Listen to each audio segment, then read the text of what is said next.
Claro, el ministerio es la actitud que debe de tener un ministro en el ministerio, la actitud, ¿sí? Es una condición interna y está en el versículo 24, Colosenses 1:24, ahí está la actitud. Dice, ahora me gozo en lo que padezco por vosotros. ¿Cómo? Se goza en lo que padece por vosotros, ¿sí? La actitud con la que servimos a Dios, hermanos, es muy importante, ¿sí? En 2 Corintios 4, 7 al 9, la actitud con la que servimos a Dios es muy importante. Y Pablo habla de ello en otra carta, en 2 Corintios 4, 7 al 9, dice, pero tenemos este tesoro en vasos de barro. ¿Cuál es el tesoro? El Evangelio. ¿Quién es el vaso de barro? Nosotros, dice, para que la excelencia del poder sea de Dios y no de nosotros, que estamos atribulados en todo, mas no angustiados, en apuros, mas no desesperados. ¿Has oído a algunos que dicen, estoy desesperado? Tú nada más estás viendo ahí, ¿estás cómo? Desesperado. Y ves aquí la escritura, ¿no? Pues algo anda allí. ¿Qué actitud? ¿Sí? Y luego dice, perseguidos, mas no desamparados, derribados, pero no destruidos. Fíjate el lenguaje que usaba. El otro día saludé a alguien, andaba yo allá en los Estados Unidos, y saludé a alguien que conozco de años. ¿Cómo estás, hermana? Era una hermana. ¿Cómo estás, hermana? Y luego me dijo una frase que usa un apostolín que anda por allí, que dice, ¿cómo me contestó? Dice, victorioso, poderoso y... ¿cómo era? Eran tres cosas, en victoria, en poder, o sea, así como así ando, ¿verdad? Entonces yo le dije, no, pues qué bueno, pero luego así como que, dice, bueno, corrijo poquito, pues sí tengo pruebas, y luego su hija estaba ahí y la miraba así, ¿no?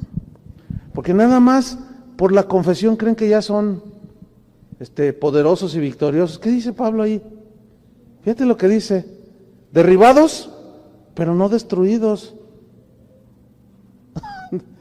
Alguien tiene que estar equivocado.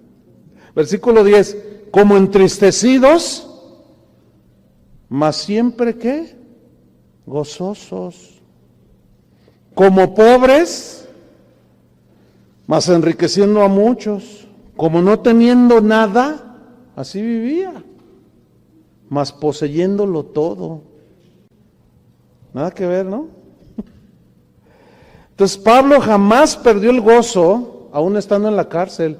Y esa actitud es muy importante, hermanos. Él estaba en la cárcel cuando escribió la mayoría de las cartas del Nuevo Testamento. Estaba en la cárcel. ¿Qué harías tú si estuvieras por Cristo en la cárcel? Llorando, me dijo un hermano, yo me la pasaré llorando. Es injusto, ¿por qué me tienen en el bote? Es injusto, Señor, hay justicia. Y luego mandando correos, ¿verdad? Emails y por Facebook y todo. ¿Conocen algún buen abogado que me saque? Dios lo use para que me saque de aquí. Porque es injusto lo que hicieron. Y quejes y chille. Y dile a los hermanos que vengan a visitarme. Y ahí van los hermanos. Oye, hermano, pues sí es injusto que estés aquí, pero ¿qué haces aquí? O me refiero, ¿cómo estás aquí? No, pues todo deprimido, mal, porque es una injusticia.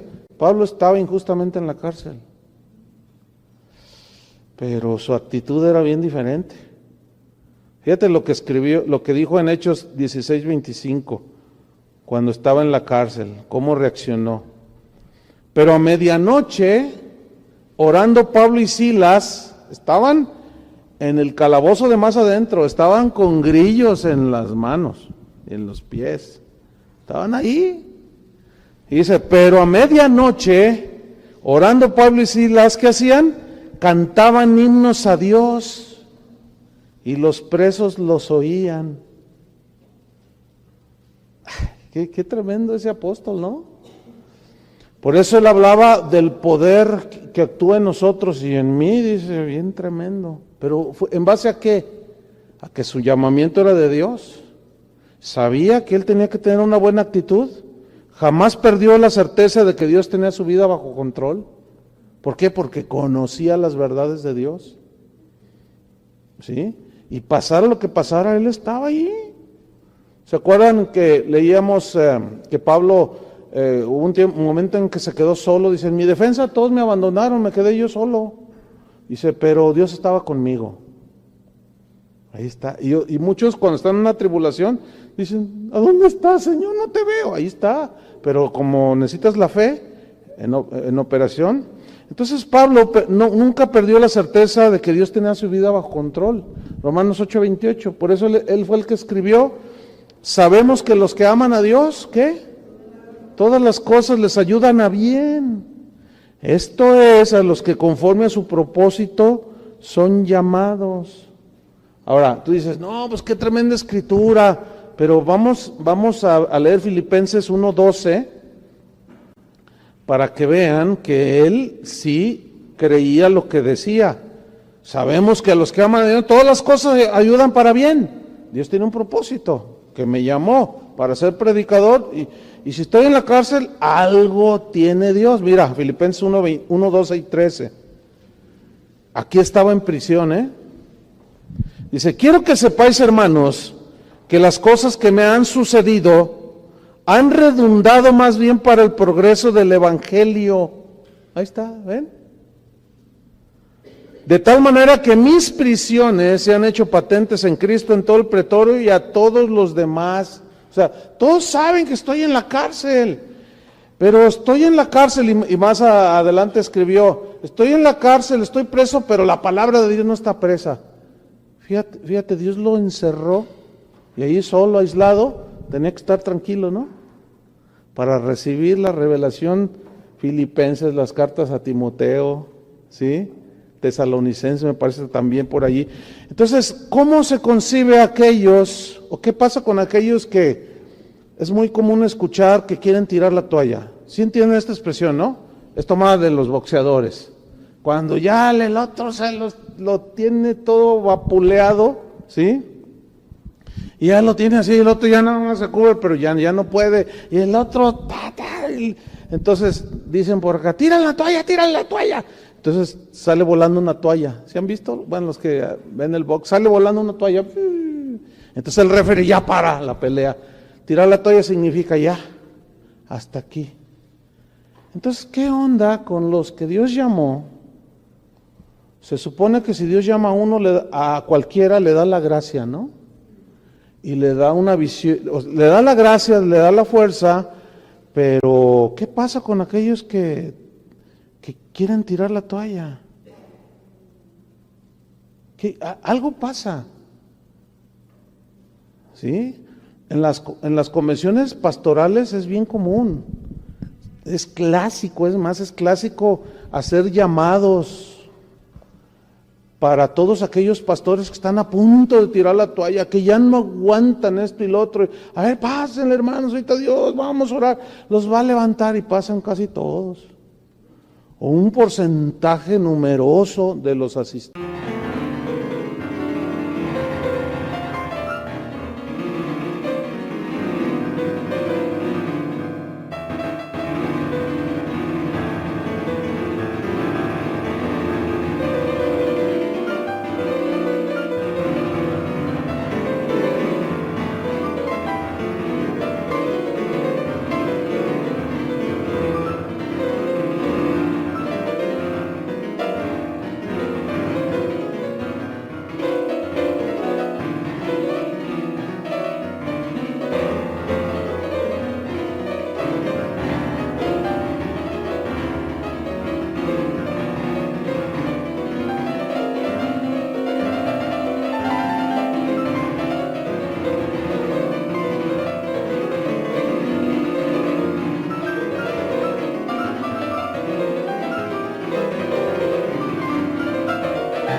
creyentes.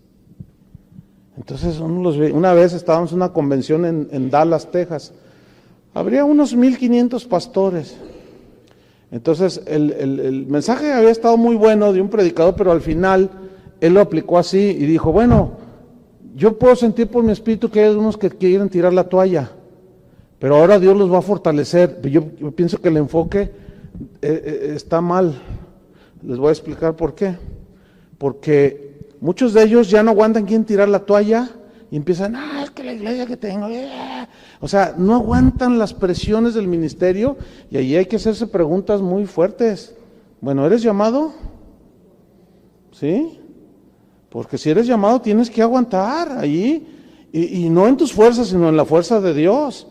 Entonces les hicieron el llamado, porque ahorita Dios los va a alentar, sí, para que el año siguiente otra vez hagan el llamado y otra vez pasen y ahí querían tirar la toalla. ¿Qué es eso? No, eso no se ve en la vida de Pablo, eso no se ve en la vida de los apóstoles. No. Entonces, bueno, de esos 1,500, fácilmente como 800 pasaron. Entonces yo estaba como en la tercera fila, yo era uno de los oradores, pero estaba sentado con un amigo mío, como en la tercera, cuarta fila. Pero a mi derecha estaba otro pastor. Entonces me dice, ¿no vas a pasar tú? Yo le dije, no. Ay, sí, te crees muy... Pero me empezó así tú te crees mucho. Le digo, ¿por qué dices eso? Ay, sí, ¿a poco tú nunca has sentido que...? Sí, pues pásale, ¿no? ¿Por qué? O sea, sí he sentido la lucha así bien fuerte, pero tirar la toalla, ¿a poco no me digas que nunca has querido tirar la toalla? Y yo le dije la verdad, le dije, no, yo no. No, mentiroso, me dice. Le dije, bueno, o sea, que a fuerzas, le digo, no. Ay, sí, pero ¿qué te crees súper? No sé, yo no me creo nada, hombre, ¿entiende? Pero algo sucede. ¿En quién confías para hacer la obra? ¿Con qué fuerza la haces? ¿Con sabiduría de quién? ¿En las fuerzas de quién? ¿Luchas? Yo le dije, mira, tengo 500% más que tú, te lo aseguro. Porque dicen, pues yo se voy a pasar porque yo ya no doy una. Bueno, ¿y por qué me quieres arrastrar a mí? O sea, si hubieran llamado, hacer un llamado a los que están en tribulación, están teniendo una lucha fuerte, pero no los que quieren tirar la toalla, ahí es distinto. Yo me paro, porque todos tenemos luchas, ¿no? Y ataques y todo, pero a los que querían dejar el ministerio, no lo dejen, dice el Señor, como el Señor rogándonos, ahí te necesito. No, nada que ver, hermanos. Eso no se ve en la Biblia, ¿no? Y Pablo miraba en prisión, decía, miren, estoy en la cárcel, pero esto redundó más bien para el progreso del Evangelio. Tenía una visión distinta, ¿sí? Principio número 3, el sufrimiento en el ministerio. Versículo 24. La segunda fue la actitud. Ahora me gozo, pero luego viene el sufrimiento en el ministerio. En lo que padezco por vosotros. O sea, él estaba bien consciente del sufrimiento del ministerio. Muchos ven el ministerio como algo así, ay, qué bonito, se la han de pasar orando los pastores. ¿Sí? Unos se la pasan en Acapulco, ¿verdad? Algunos.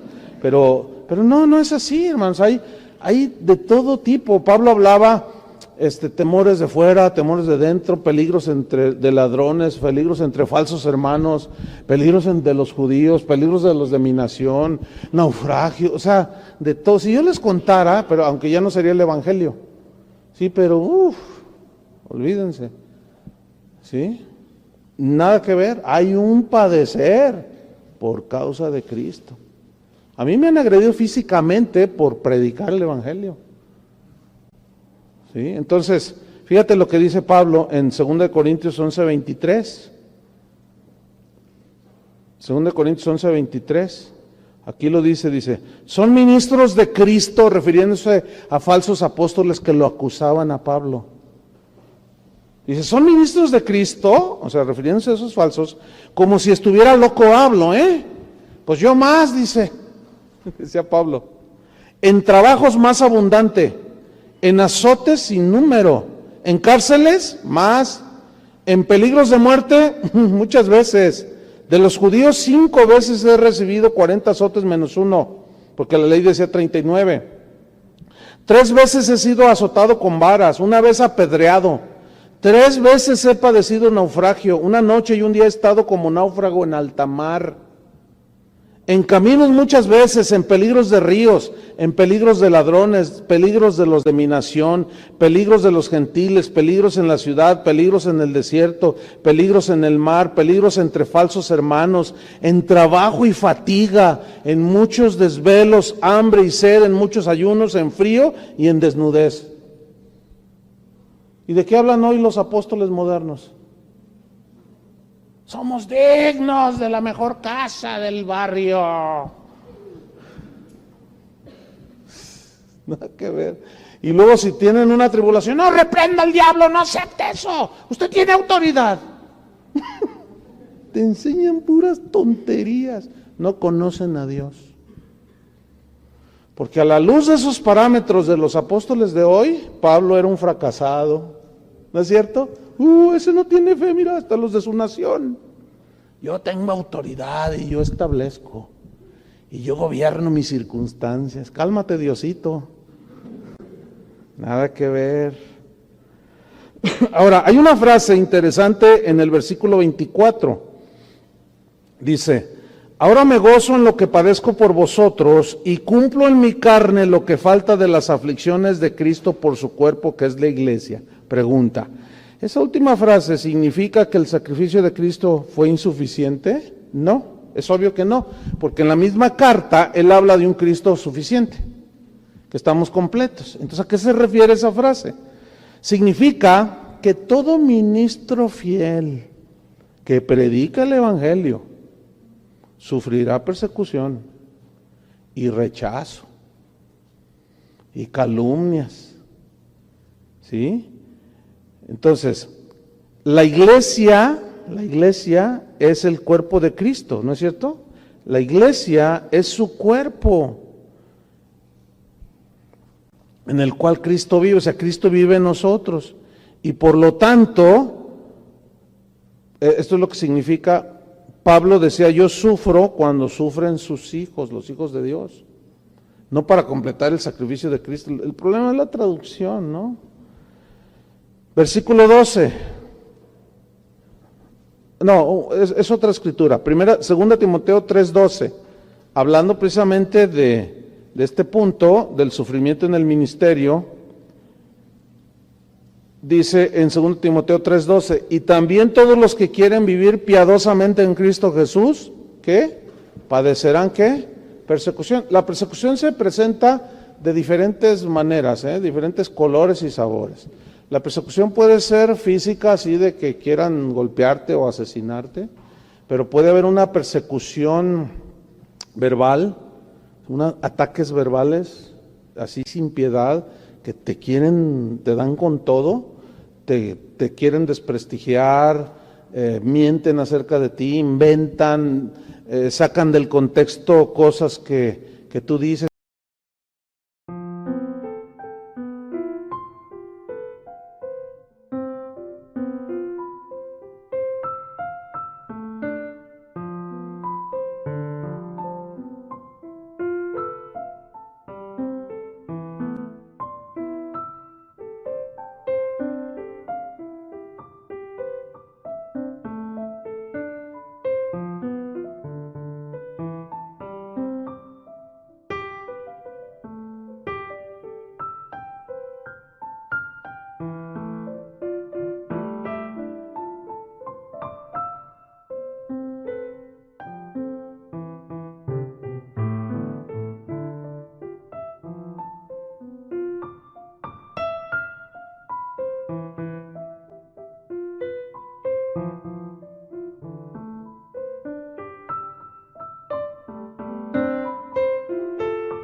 era lo que hacían con Pablo, ¿sí? Por eso él les decía, ¿esos son apóstoles? ¿Esos son apóstoles? Yo soy más, dice, porque esos son los que los transan a ustedes. Y curiosamente esos falsos apóstoles les decían a los corintios, a los colosenses, Pablo, ese lo único que quiere de ustedes es fraudearlos, quiere abusar de ustedes. O sea, trataban de voltear, fíjense, a los creyentes. Y saben que ese tipo de persecución en este tiempo es de las más socorridas, y más ahora con las redes sociales, con los Facebook y los blogs, las páginas de internet. No, hombre, ahí el diablo se da vuelo, pero grueso. ¿Sí? Que a manera de advertencia, que ustedes sean prudentes, sobrios, no crean todo lo que se dice en internet. Porque hay gente tan débil, tan faltas de convicciones, que cualquier cosa que leen en internet lo asumen como verdad. Ahora que estaba allá en Houston, salió por ahí en una página de un ministro muy conocido, muy famoso, que supuestamente había renunciado. Entonces me dijeron, oiga pastor, ya leyó que fulano de tal ya no es el pastor de tal iglesia, una iglesia muy conocida en los Estados Unidos. Y yo le dije, ¿de dónde sacas eso? Ahí en unas páginas, ya está circulando en la red. Le dije, mira, ten mucho cuidado, no creas a todo lo que se oye. Y pues es que yo lo conozco. Mejor pregúntale a él, pregúntale directamente. Y estando ahí en la misma ciudad de Houston, empezaron ellos a indagar y a preguntar, no, pastor, era un rumor. Yo le dije, tú ya lo estabas dando por un hecho, ¿eh? No, entonces hay que ser muy, muy cuidadosos, porque el diablo allí se da vuelo. Entonces, si tú quieres vivir piadosamente en Cristo, ¿qué significa vivir piadosamente en Cristo? Obedeciéndole, sometiéndote a Él, viviendo su palabra, etcétera. Te van a tachar de todo, te van a tachar de, quieres caminar en santidad, te van a decir legalista, porque repruebas prácticas mundanas que se han metido a la iglesia. Entonces, eres un legalista, eres muy exagerado. No, ¿y qué con la gracia? No, lo que pasa es que tú no sé cuánto, y te empiezan y te dicen Pero, número 4, estamos hablando de la visión clara que tenía Pablo del ministerio, la predicación en el ministerio. Mira el entendimiento que Pablo tenía al respecto, acerca de la predicación en el ministerio. Colosenses 1:25. En el 24 dice que él se gozaba por lo que padecía, y en el 25 dice, refiriéndose al ministerio, dice, de la cual, o sea, de la palabra, fui hecho ¿qué? Ministro, según la administración de Dios que me fue dada, o según la capacidad que Dios me dio, que me fue dada, para con vosotros, miren lo que viene a continuación, para que anuncie cumplidamente la palabra de Dios. Él tenía una visión muy clara, anunciar cumplidamente la palabra de Dios como predicador. ¿Qué significa anunciar cumplidamente? Totalmente el mensaje central del Evangelio, que es la muerte de Cristo. Fíjense lo que sucedió en Hechos 20:26. Él se está despidiendo en Éfeso de los pastores, se iba a ir ya, de ahí ya no los iba a ver. En Hechos 20:26 está dialogando con ellos y dice en el 20:26 y 27, por tanto, dice, yo os protesto el día de hoy, porque les dice que cuiden al rebaño, a los pastores, dice, cuiden el rebaño, del cual Cristo pagó con su sangre. Dice, por tanto, yo os protesto el día de hoy, que estoy limpio de la sangre de todos. Esta es una expresión retórica, que significa, yo ya les enseñé lo que les tenía que enseñar. Nadie me puede reclamar de ustedes que yo no lo enseñé, no le enseñé la palabra de Dios, no le enseñé el Evangelio, o los engañé. Estoy limpio de la sangre de cualquiera de ustedes. Nadie me puede acusar. Yo cumplí mi ministerio en ese sentido. Y luego dice el 27, porque, aquí está la razón de por qué está limpio de la sangre de todos los pastores que lo estaban oyendo allí. Porque no he rehuido anunciaros todo el consejo de Dios. No he rehuido, no lo he evitado hablarles de todo el consejo, toda la verdad de Dios acerca de Cristo. Y hoy se escuchan un montón de predicadores diciendo, no prediques cosas que traigan así controversia, porque eso trae desunidad, trae división en la iglesia. Mejor, mira, llévatela tranquila, háblales del amor, diles que Dios los ama y que no sé cuánto, pero no hables de que, mira, cuando prediques no menciones al infierno, porque no se asustan, no. Uy, en los Estados Unidos ya está poniendo cada vez más grueso, porque allá si tú dices algo contra los homosexuales ya te pueden demandar. Los pastores allá tienen que tener una póliza de seguros contra demandas. Fíjate nomás. ¿Sí? Un amigo mío que vive en Europa, bueno, un pastor que estuvo aquí, que está allá en Estocolmo, en Suecia, que hay una casa de oración allá, me comentaba de eso, que un pastor ahorita está en la cárcel, porque salió a la calle a predicar, dice, mira, allá Sodoma y Gomorra le queda cortito. Dice, los hombres las más, sí, abiertamente, dice, una cosa espantosa, dice. Entonces él se puso, en una plaza se puso a predicar, y dijo que los homosexuales iban a ir al infierno. No, hombre, le llovieron, lo metieron, está en la cárcel ahorita. Fíjate nada más. Entonces, rehúsan el día de hoy. Y luego hay ocasiones en que, bueno, a mí me ha tocado unas 3 veces donde, ¿de qué vas a predicar? No, pues de la palabra, pero mira, no digas nada de los adúlteros. Ah, caray, ¿por qué no? ¿Cuántos tienes aquí o qué? No, pues es que, tú sabes, la gente no vive bien. No digas nada de los homosexuales, no digas nada de esto porque, pues es que hay unos allí, ¿verdad? Y se van a ofender y pues son buenas personas, yo quiero que estén en la iglesia y son buenos diezmadores y si tú mencionas algo, se van a ir y me van a afectar. No, así, tranquilo, hermano, háblales de algo bonito, que les edifique, que los motive, que los... Imagínate, ¿me estás condicionando? Imagínate nomás, que te digan qué es lo que tienes que predicar o no. Entonces, ¿cómo se van a dar cuenta de su condición si no escuchan lo que Dios dice respecto a ellos? Entonces, muchos están faltando a esto, a la predicación del Evangelio, cumplidamente, no lo hacen y le diluyen, le bajan para no ofender. Mira lo que dijo en 2 Corintios 4:1.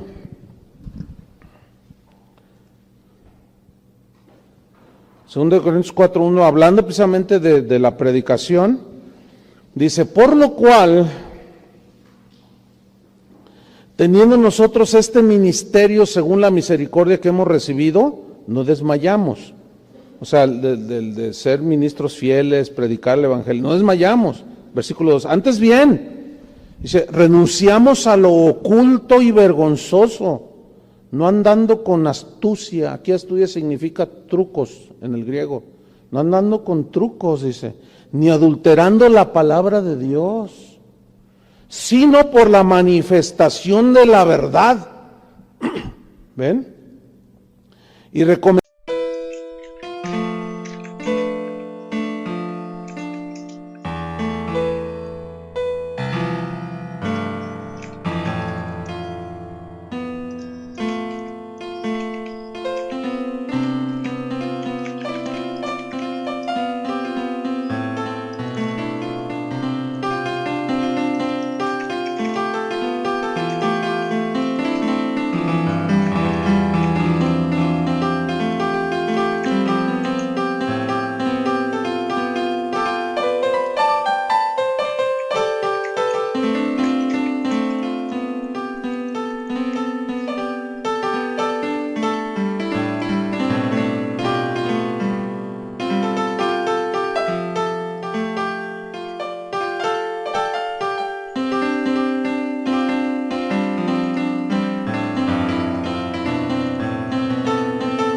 dándonos a toda conciencia humana delante de Dios. O sea, el mensaje que llega a la conciencia a lo profundo, la palabra que tiene poder para penetrar a lo más profundo del ser humano.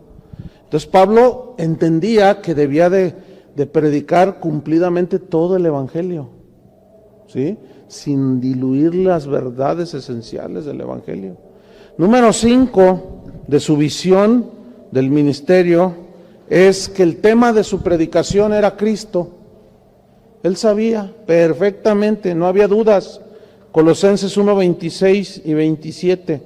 El tema de su predicación en el ministerio fue Cristo siempre. Y ese debe ser el tema de todo predicador. Dice, el misterio que había estado oculto desde los siglos y edades, pero que ahora ha sido manifestado a sus santos, revelado a sus santos, a quienes Dios quiso dar a conocer las riquezas de la gloria de este misterio entre los gentiles, que es Cristo, no hay más, que es Cristo en vosotros, la esperanza de gloria. Sin Cristo no hay gloria, hermanos. Sin Cristo no hay cielo. Sin Cristo no hay salvación, no hay reconciliación, no hay perdón, no hay justificación, no hay nada. Quita Cristo de tu mensaje y quitaste todo. ¿Entiendes? Quítalo y quitaste todo. Fíjate lo que dijo en 1 Corintios 2:1. 1 Corintios 2:1 y 2. Mira lo que dijo aquí Pablo a los corintios.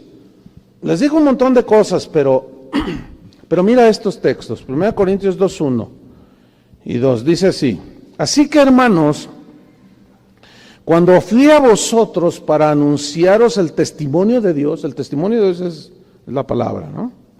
Cuando fui para anunciarles el testimonio de Dios, no fui con excelencia de palabras o de sabiduría o con elocuencia humana o palabras sabias de hombres, no fui así.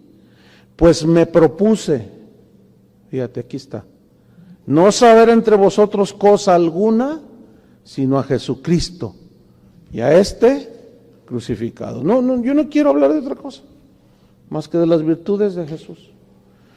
Entonces, si la visión clara del ministerio que debemos de tener todos los que sabemos, todos los que predicamos el evangelio, debe ser el tema central: Cristo. Cristo. ¿Lo alcanzan a ver? Jesús. Entonces, ¿dónde quedan? Escuchen bien. Esas reuniones donde traen a alguien para que dé su testimonio.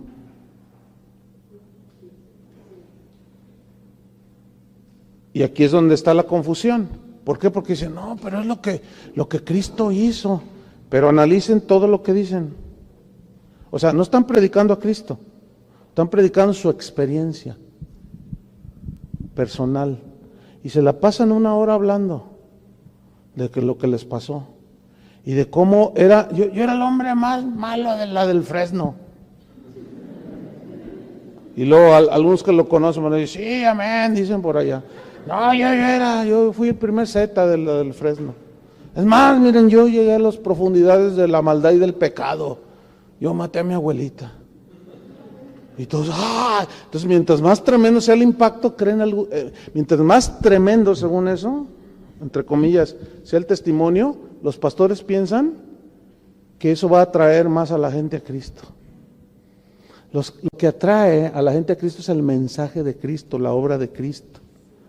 Entonces, por eso andan ahí muchos cantando y dando su testirollo.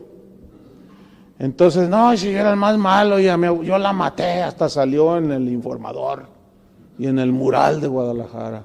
Pero no solo la maté, la corté en pedacitos y todos, ¡ay, qué terrible! Y la guardé en bolsitas y la metí al congelador. Y no solo la corté en pedacitos a mi abuelita, y entonces hace el bigote así, ¿no? Sino me la comí. Y todo, ¡ah! Y así todo es el testimonio de que, pero Dios tuvo misericordia de mí. Amén, gloria a Dios. ¿Quién quiere recibir a Cristo, hermanos? Dicen. A ver, ¿cómo les va a dar conciencia de pecado si lo único que hallaron, pues, lo único que escucharon fue un testimonio. ¿Saben que Pablo no ha andado contando su testimonio? Él se vio obligado a hablar de su experiencia cuando se fue al tercer cielo. Y ustedes me obligaron, porque los falsos apóstoles decían, no, ese Pablo no tiene experiencias espirituales, ese Pablo no, ese nada más anda allí, que bla, bla, bla, bla, que no sé qué. Y dice, no, ustedes me están forzando, ¿sí? En cuanto a visiones y revelaciones, ok, ustedes me están forzando, parezco loco, pero ahí les va. Yo conozco un hombre, pero él se vio forzado. Él no andaba por todos lados predicando o hablando de su testimonio. Y vieran que diario, casi diario me llegan, hoy me llegaba un par, hermano, mire, yo tengo un testimonio bien poderoso. Es que yo fui sicario de no sé qué. Déjeme dar mi testimonio allí. No. ¿Cómo? ¿Para qué? Mejor predícales de Cristo. Por eso Pablo decía eso, él tenía una visión muy clara. Sí, dice, yo no quiero saber otra cosa, yo no quiero andar hablando palabras de hombres, cosas de... No, yo me propuse no saber otra cosa más que a Jesucristo. ¿Y a cómo? Crucificado.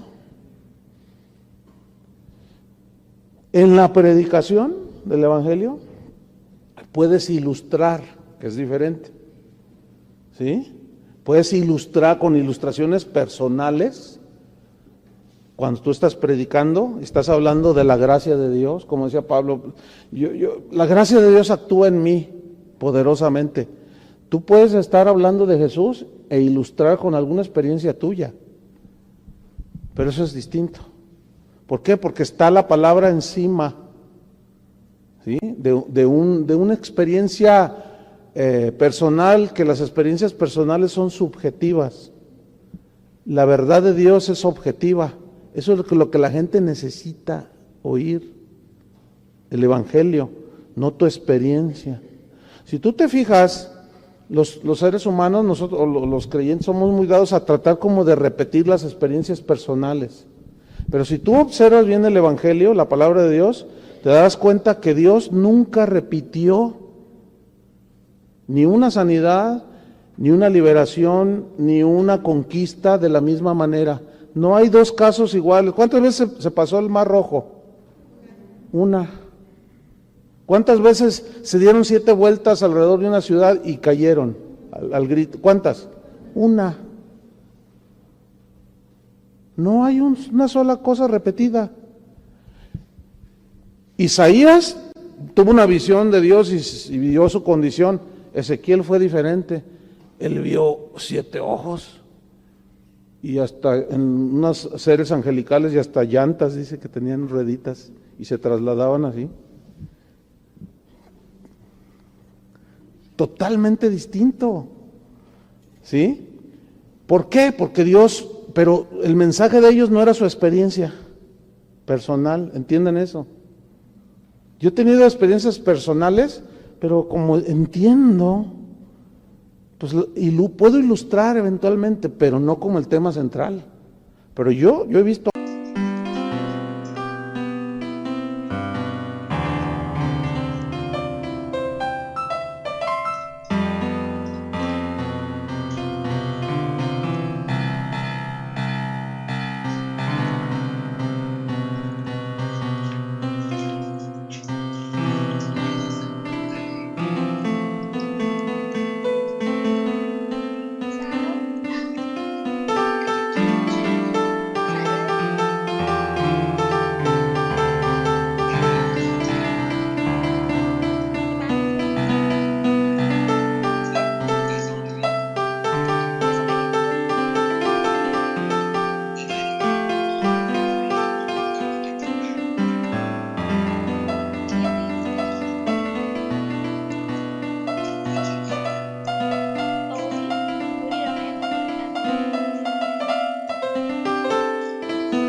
ángeles. No una vez, fácil 4 o 5 veces. Y yo les puedo contar un montón de cosas, pero eso no es el Evangelio. ¿Entienden? Los principios de la palabra de Dios son los que deben de regir. Entonces, número, ¿qué? ¿Estamos? 6. De su visión clara del ministerio, está en el número, en el versículo 28, es el propósito de la predicación. O sea, el mensaje central, ¿cuál es? El 5, su predicación, el tema de su predicación es Cristo, ¿cierto? Ahora, ¿cuál es él sabía el propósito de la predicación, que es el número 6, versículo 28. Aquí él habla de los propósitos de la predicación en el ministerio. Está hablando de Cristo, que es la esperanza de gloria, a quien anunciamos, ahí está de nuevo, fíjate, a quien anunciamos, amonestando a todo hombre y enseñando a todo hombre en toda sabiduría. Fíjate, él hacía 3 cosas aquí: anunciar, amonestar y enseñar. ¿Lo ven ahí en el versículo 28? Anunciar. Esa palabra en el griego significa declarar en público una verdad completa. Eso significa anunciar. Declarar en público una verdad completa. Amonestar en el griego significa predicar sobre el pecado. Entonces, fíjate, anunciaba la verdad del sacrificio de Cristo. Amonestaba, predicaba sobre el pecado, contra el pecado y el juicio de Dios. ¿Y qué dice? Anunciamos, amonestamos y enseñamos. Enseñar. Aquí enseñar significa instruir en las verdades del Evangelio. Eso significa enseñar, con la sabiduría de Dios, por supuesto. Esos eran los propósitos, fíjate, que él tenía. De anunciar, de declarar en público una verdad completa o las verdades completas, de amonestar, o sea, contra el pecado, que es lo que nos separa de Dios, y que si no se arrepienten viene juicio de Dios, y enseñaba, o sea, instruía en las verdades del Evangelio para llevar a los cristianos hacia la madurez. Su visión del ministerio estaba totalmente bien centrada. Y número 7, la meta de un predicador en el Evangelio. ¿Cuál era su meta? Está en el mismo versículo 28. A quien anunciamos amonestando a todo hombre y enseñando a todo hombre en toda sabiduría, a fin de presentar perfecto Cristo Jesús a todo hombre. Esa es la meta de un predicador, presentar perfecto en Cristo Jesús a todo hombre. Perfecto habla de madurez, ¿sí? O sea, él no solo les hablaba de la salvación, una vez que ya eran salvos, los instruía para llevarlos a la madurez. ¿Entienden? Porque esa es la gran, digamos, falta de muchos evangelistas. Ellos pueden presentar el evangelio, sí, pero no hay una instrucción después. ¿Entienden? La gente no sigue ese discipulado, esa instrucción. Y para presentar perfecto en Cristo Jesús a todo hombre, se debe de enseñar la Escritura. Solo por la enseñanza de la palabra de Dios se puede lograr. Segunda de Timoteo 3:16 y 17. Segunda de Timoteo 3:16 y 17. Dice que toda la Escritura es inspirada por Dios y útil para redarguir, es confrontar contra lo desviado, contra el pecado, para corregir, para instruir en justicia, a fin de que el hombre de Dios sea perfecto, enteramente preparado para toda buena obra. Eso ya tiene que ver con el discipulado. Y finalmente, habló en su visión del ministerio, que era muy clara, habló de la fortaleza en el ministerio. Está en el versículo 29. Dice, para lo cual también, ¿qué dijo? Trabajo, ¿qué dijo? Luchando según la potencia de Él, la cual actúa poderosamente en mí. Aquí hay dos palabras rápidamente, una es trabajo, Yo trabajo en esto, la predicación. Y aquí trabajo viene del griego copiao, de donde se deriva copiosamente. Está sudando copiosamente, dice, ¿no? Trabajo aquí es copiao, que significa trabajo agotador, fatigoso. O sea, Pablo sabía que el ministerio es agotador, ¿sí? Es fatigoso, porque no solo llevas tus cargas, sino también las de otros, y es un trabajo muy agotador. Por eso mi rechazo hacia el G12. El G12 solamente es una fábrica de cristianos de plástico, así, o sea, nada que ver. Y luego la segunda palabra, la primera fue trabajo, y la segunda es luchando. Luchando viene de un término griego, agonizomai, de donde se deriva agonizar, significa agonizar ahí, o sea, luchando hasta la agonía, o sea, hasta que ya siento que no tengo nada de fuerzas, ¿sí?, para lograr algo.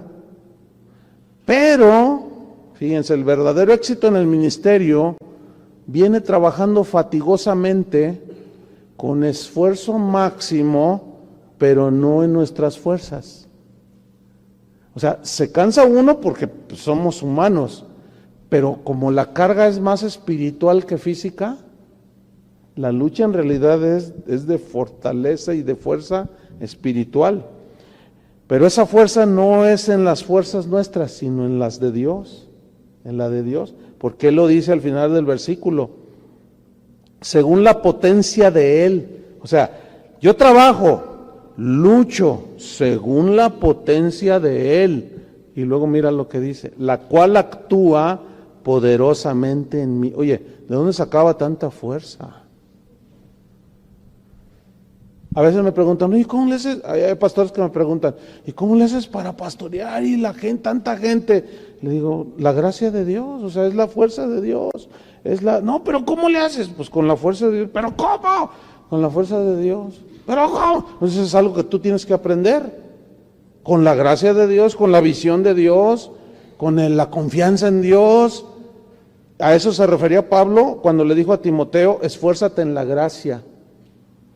Esfuérzate en la gracia que es en Cristo Jesús. Fíjate, esfuérzate, es un esfuerzo, en la gracia. Significa en la capacidad que Dios tiene, ¿sí? En la capacidad que Dios te da para hacer el ministerio, no en tus fuerzas, no la vas a hacer, te vas a morir, Timoteo, antes de tiempo. Es en la fuerza de Dios.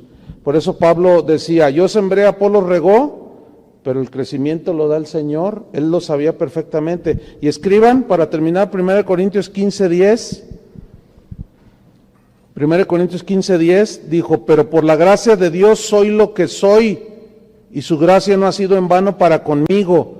Antes he trabajado más que todos ellos, pero no yo, sino la gracia de Dios conmigo. Así es que toda la fuerza Él puede estar a nuestro favor. Amén. Visión clara del ministerio. Ahí tienen un rato para que se entretengan.